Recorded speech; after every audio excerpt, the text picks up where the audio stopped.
The funeral of Desmond Tutu, South Africa's Nobel Peace Prize winning icon, is to take place New Year's Day in Cape Town, officials said Monday.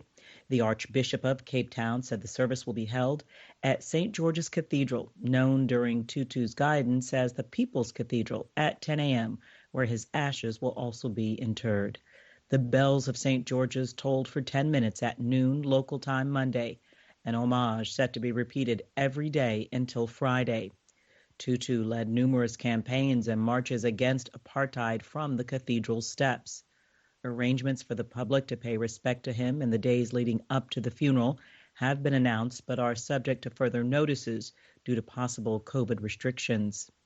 Skyrocketing COVID-19 cases hobbled U.S. airline staff Monday, causing hundreds of flight cancellations and prompted the country's top infectious disease expert to suggest the government consider a vaccine mandate for domestic air travel.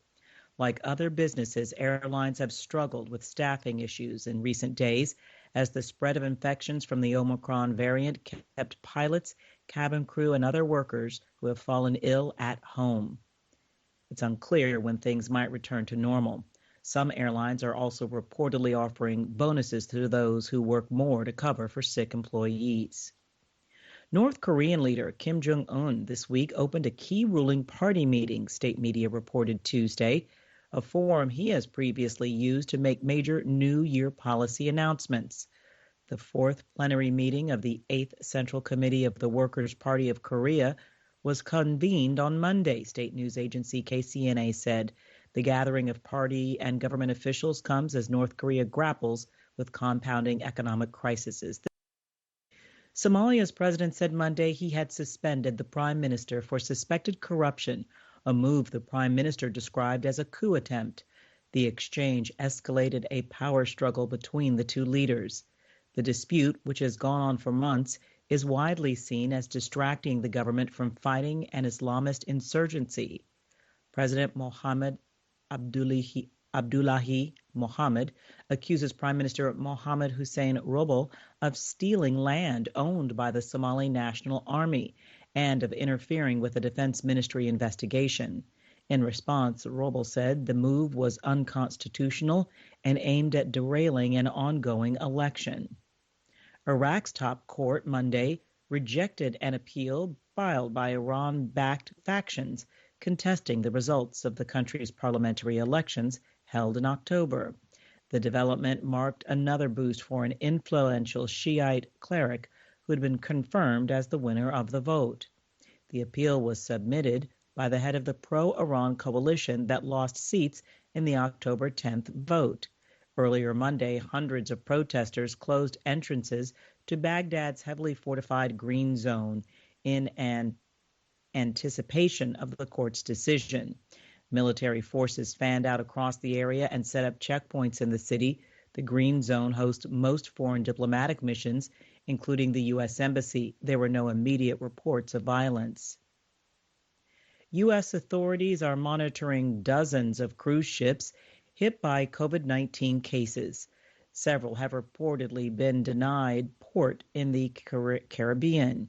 The U.S. Centers for Disease Control and Prevention says more than 60 vessels are under observation after having reported cases of COVID-19 on board. The Washington Post reported that several cruise liners were denied port at their scheduled destinations. Earlier this week, 55 people tested positive for COVID-19 aboard a Royal Caribbean International cruise, the company said. They said the infections spread among passengers and crew members despite the fact that 95% of the people on board were vaccinated against the coronavirus. It returned to port at Fort Lauderdale, Florida, Sunday without making the last two scheduled stops. New York City's sweeping mandate requiring nearly all private sector businesses to ban unvaccinated employees from the workplace took effect Monday amid a spike in coronavirus infections.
Hi, thank you for watching. I hope the videos are useful for you.